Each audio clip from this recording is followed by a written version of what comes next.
فرمایا کہ جب میں قبر میں جاؤں گا، اب آپ بتائیں کہ جو انہوں نے نمازیں پڑھی ہم نہیں پڑھ سکتے، جو انہوں نے نمازیں پڑھی ہیں ہم نہیں پڑھ سکتے، جو انہوں نے روزے رکھے ہم نہیں رکھ سکتے، جو انہوں نے عبادتیں کی ہیں ہم نہیں کر سکتے، اور ہر صحابی نبی جنتی ہے، یقینی جنتی ہے ہر صحابی نبی۔ اب ان کو اپنے اعمال پر ناز نہیں، اپنی نمازوں پر ناز نہیں، اپنے روزوں پر ناز نہیں، اپنی عبادتوں پر ناز نہیں، ناز ہے تو کس چیز پر ہے؟ فرماتے ہیں کہ جب میں قبر میں جاؤں گا تو مجھے یقین ہے کہ اللہ تبارک و تعالیٰ اپنے پیارے حبیب محمد مصطفیٰ صلی اللہ علیہ وسلم کے ان تبرکات کی برکت سے قبر میں مجھ پر رحم فرما دے گا۔ کتنی بڑی بات ہے۔ اب آپ بتائیں صحابی رسول کا تو یہ عقیدہ، اور لوگ کہتے ہیں کہ یہ تو شرک ہو گیا، یہ بدعت ہے، کچھ بھی فائدہ نہیں ہوتا۔ حضرت نظام الدین اولیاء رحمۃ اللہ تعالیٰ علیہ بہت بڑے اللہ کے ولی ہیں۔ ایک مرتبہ ان کے پاس ایک شخص آیا اور آ کر کہتا ہے کہ حضرت میں بڑا غریب آدمی ہوں، بیٹیوں کی شادی کرنا چاہتا ہوں، کچھ آپ عنایت فرمائیں۔ اس وقت آپ کے پاس کچھ نہیں تھا اور آپ نے فرمایا کہ بیٹھ، اور یہ اللہ والے جو ہوتے ہیں، اللہ کے ولی ہوتے ہیں، اپنے پاس کچھ نہیں رکھتے، جو بھی آتے ہیں آگے پہنچا دیتے ہیں، آگے بانٹ دیتے ہیں، لنگر چلتا رہتا ہے، اور آج بھی چل رہا ہے الحمدللہ۔ بہت ساری دیر ہو گئی بیٹھے رہے، کچھ بھی نہیں آیا آپ کے پاس۔ آپ نے اس لیے بٹھایا تھا کہ کوئی آ جائے گا، کوئی نظر نیاز لے کر آ جائے گا تو میں اس کو دے دوں گا، لیکن کوئی بھی نہ آیا۔ بہت ساری دیر ہو گئی تو حضرت نے کہا، اس نے دوبارہ کہا کہ حضرت مجھے دیر ہو گئی ہے، مجھے گھر بھی جانا ہے۔ تو آپ نے اپنی جوتیاں اٹھا کر اس کو اپنی جوتیاں اٹھا کر اس کو دے دی۔ اب وہ بڑا پریشان اور حیران کہ میں تو آیا تھا اپنی بیٹیوں کی شادی کے لیے مدد مانگنے، کچھ پیسے ویسے دے دیں گے، کچھ رقم دے دیں گے، اب انہوں نے جوتیاں اٹھا کر دے دی ہیں، تو جوتیاں میں کہاں لے جاؤں گا، کیا کروں گا؟ اور بکیں گی تو 100-200 روپے کی بکیں گی، تو میں اتنا تو کچھ بھی نہیں ہوگا میرا۔ وہ بد دل ہو کر جو ہے نا وہ جوتیاں اٹھائے چلو لے جا رہے۔ راستے میں جب وہ راستے میں جا رہا تھا تو راستے میں حضرت امیر خسرو مل گئے۔ حضرت امیر خسرو رحمۃ اللہ تعالیٰ علیہ مل گئے، اور وہ اس وقت جو ہے وہ مشاعرہ پڑھ کے آ رہے تھے، مشاعرہ پڑھ کے آ رہے تھے، شاعر تھے یہ، مشاعرہ پڑھ کے آ رہے تھے، بہت بڑا مشاعرہ پڑھ کے آ رہے تھے۔ اس وقت قدر ہوتی تھی اور لوگ جو ہے نظر و نیاز، نظر و نذرانہ بہت زیادہ دیا کرتے تھے، اور اس رات بہت بڑا مشاعرہ تھا، کافی سارا جو ہے وہ نذرانہ ملا، کافی سارا نذرانہ لے کر وہ راستے میں آ رہے تھے۔ تو اس نے پوچھا کہ یہ کہاں سے آ رہے تھے؟ اس شخص سے پوچھا کہاں سے آ رہے ہو؟ اس نے کہا کہ میں تمہارے پیر صاحب کے پاس گیا تھا اور مدد مانگنے کے لیے میری بیٹی کی شادی کرنا چاہتا تھا۔ اب انہوں نے کچھ بھی نہیں دیا، یہ صرف جوتیاں دے دی، انہوں نے یہ صرف جوتیاں دے دی۔ اب حضرت امیر خسرو رحمۃ اللہ تعالیٰ نے اچھا جوتیاں دی ہیں، پیر صاحب نے جوتیاں دی ہیں، اچھا ایسا کرو ان جوتیوں کو بیچ دو، جوتیوں کو بیچ دو، اور یہ ساری کی ساری جتنی بھی رقم ہے وہ نکال کے جیب سے وہ کہا کہ یہ ساری تم رکھ لو اور یہ جوتیاں مجھے دے دو۔ قدر والے جانتے ہیں جن کو قدر ہوتی ہے، محبت والے، یقین والے، جن کو اپنے پیر و مرشد سے محبت ہوتی ہے، وہ ان کو پتہ ہوتا ہے کہ پیر کی جوتیاں بھی کتنی شان والی ہیں، عظمت والی ہیں۔ تو وہ امیر خسرو رحمۃ اللہ تعالیٰ نے اپنی ساری جمع پوجی جو ہے وہ رات کو مشاعرے میں کمائی تھی وہ ساری دے دی، اور جوتیاں حاصل کر کے جوتیاں لے کر اپنے سر پر رکھ کر پیر و مرشد کی بارگاہ میں پہنچ گئے۔ جب وہ دروازے سے داخل ہو گئے تو پیر و مرشد نے کہا کہ اے امیر خسرو یہ کیا ہے؟ آپ نے عرض کی حضرت آپ کی جھوٹیاں ہیں، آپ کی جھوٹیاں ہیں، کہاں سے لائے؟ عرض کی حضور جو آپ نے اس بندے کو دی تھی وہ تو بڑا بددل ہو کر جا رہا تھا، تو میں نے اس سے یہ خرید لی، ساری جمع پونجی اپنی دے کر یہ جوتیاں خرید لی ہیں۔ تو حضرت نظام الدین اولیاء رحمت اللہ تعالیٰ نے فرمایا اے امیر حضور بڑا سستا سودا کر دیا، بڑا سستا سودا کر دیا۔ تو یہ قدر والے جانتے ہیں کہ پیر و مرشد کی شان کیا ہوتی ہے، عظمت کیا ہوتی ہے، ان کے تبرکات کی عظمت کیا ہوتی ہے، اور ان کی جوتیوں کی کیا شان ہوتی ہے، جن کے دلوں میں یقین ہوتا ہے، محبت ہوتی ہے، ٹھیک ہے نا، وہ جانتے ہیں۔ اور جو بے یقین قسم کے لوگ ہوتے ہیں نا وہ ادھر ادھر ڈھونڈتے رہتے ہیں، اپنے پیر و مرشد کے ہاتھ میں ہاتھ دے کر بھی ان کو یقین نہیں ہوتا، اور پھر کبھی کدھر جا رہے ہیں، کبھی کدھر جا رہے ہیں، کبھی کدھر جا رہے ہیں۔ ایک جگہ ٹکے رہو، ایک کے ہو کر رہو،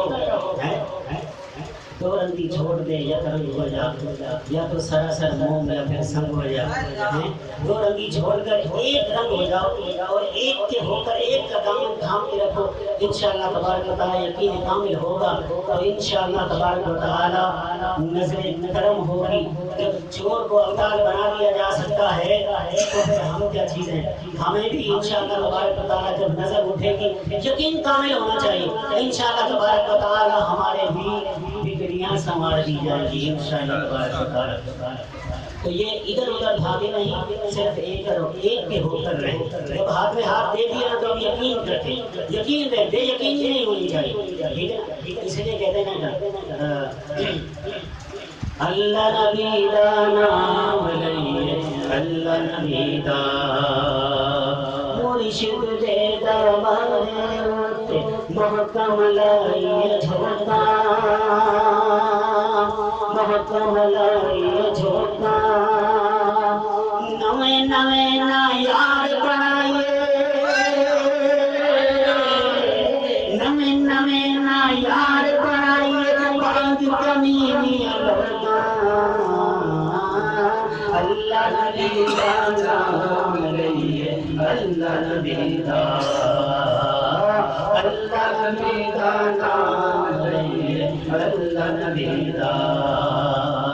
میں نیمان میرا مرشد اچھیاں سنگ ملائی، جب ہاتھ میں آپ دے دیا تو یہی عقیدہ ہونا چاہیے، دل میں یہی یقین ہونا چاہیے، میں نیمان میرا مرشد اچھیاں سنگ ملائی، اچھیاں سنگ ملائی، صدقے جاوائے نہ اچھیاں تو، صدقے جاوائے نہ اچھیاں تو، جنانیاں ساتھ نبھائے،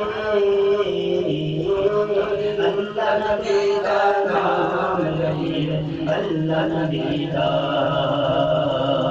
خس خس جنہ پتنا میرا صاحب نو وڈیاں، میرے صاحب نو وڈیاں، میں کلیاں دا روڑا کوڑا، میں کلیاں دا روڑا کوڑا، محل چڑھایا سایا،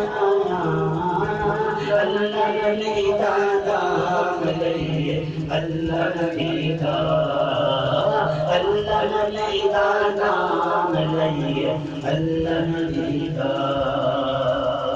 انشاءاللہ تبارک و تعالیٰ جب آپ یقین کامل رکھیں گے، کسی کے ہاتھ میں ہاتھ دیا اگر وہ بادشاہ ہے، ٹھیک ہے، بادشاہ ہے اور شریعت کے مطابق وہ زندگی گزارتا ہے، شریعت کے مطابق اعمال اقوال افعال اس کے ہیں، تو پھر آپ یقین رکھیں اور یقین کامل رکھیں، انشاءاللہ تبارک و تعالیٰ اس سے فیض ملے۔ کمی ہمارے اندر یہ یقین کریے کہ ہمارے اندر جو بھی ہماری کمی ہے ان کی یہاں کمی ہے، لیکن اگر یہ یقین رکھیں گے تو انشاءاللہ تبارک و تعالیٰ ایک نہ ایک دن فیض ضرور ملے گا۔ آپ نے میرا 2 منٹ رہ گئے ابھی، انشاءاللہ تبارک و تعالیٰ میں اپنے وقت کے مطابق ختم کروں گا۔ مختصر یہ بہت بڑا واقعہ ہے، انشاءاللہ کبھی سناؤں گا۔ آپ نے یہ سنا، بار بار واقعہ سنا کہ غوث پاک کی بارگاہ میں ایک چور آیا تھا اور اس کو آپ نے ایک نظر فرما کر ابدال بنا دیا تھا، اس کے پیچھے ایک مرید کامل کا یقین تھا، ایک شخص کا یقین تھا اس کے پیچھے. آپ یاد رکھیں زلف و زنجیر ایک کتاب ہے علامہ ارشد القادری صاحب نے لکھی ہے, اس کے اندر آپ نے یہ بات لکھا ہے کہ ایک عبداللہ ڈاکو تھا. عبداللہ ڈاکو اس کو اللہ تبارک و تعالیٰ نے توبہ کی توفیق بخشی. تو توبہ کا طریقہ پوچھنے کے لیے وہ لوگوں کے پاس گیا اور اسی توبہ کا طریقہ پوچھنے کے لیے جا رہا تھا. تو راستے میں یہ چور جو بعد میں ابدال بنے یہ راستے میں مل گئے.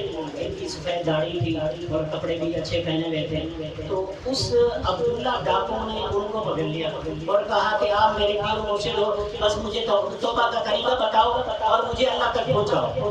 اس نے بار بار کہا کہ میں جو ہے کوئی پیر نہیں ہوں, میں پیر و مرشد نہیں ہوں, آپ کسی اور کے پاس جاؤ. نہیں آپ پیر و مرشد ہو, آپ مجھے اللہ تک پہنچاؤ. اب انہوں نے کہا جان چھڑانے کے لیے کہا کہ اچھا تم یہی کھڑے رہو میں ابھی آتا ہوں. تم یہی جان چھڑانے کے لیے انہوں نے کہا کہ تم ابھی یہی کھڑے رہو میں ابھی آتا ہوں. وہ چلے گئے اور ان کا ارادہ تھا وہ صفات کی گھر میں جو ہے چوری کرنے کا. اب وہ چلے گئے. اب یہ عبداللہ ڈاکو وہیں کھڑے رہے, 3 دن تک وہیں کھڑے رہے. یقین کامل کہ میرے پیر و مرشد نے کہا تو وہ ضرور آئیں گے اور مجھے توبہ کا طریقہ بھی بتائیں گے اور اللہ تک بھی پہنچائیں گے. ٹھیک ہے تو وہ وہیں کھڑے رہے.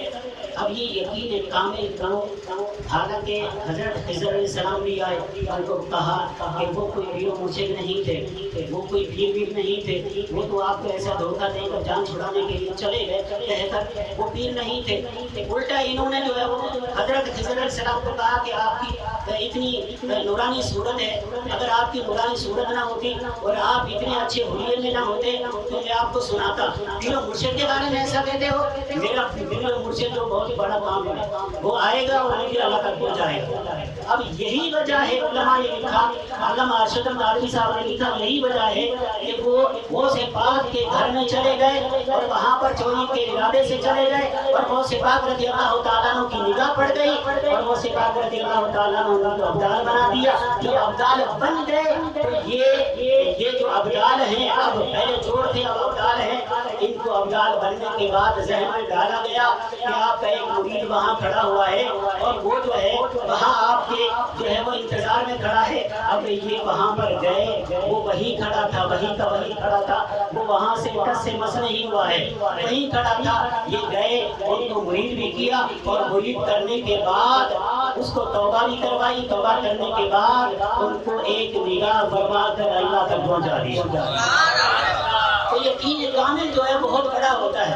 آپ یقین کامل رکھیں گے جس کے ہاتھ میں ہاتھی ہے, اگر وہ باشرہ ہے, بار بار کرو, اگر وہ باشرہ ہے تو انشاءاللہ تبارک و تعالیٰ آپ کا یقین کامل, انشاءاللہ تبارک و تعالیٰ آپ کو فیض ملے گا انشاءاللہ تبارک و تعالیٰ.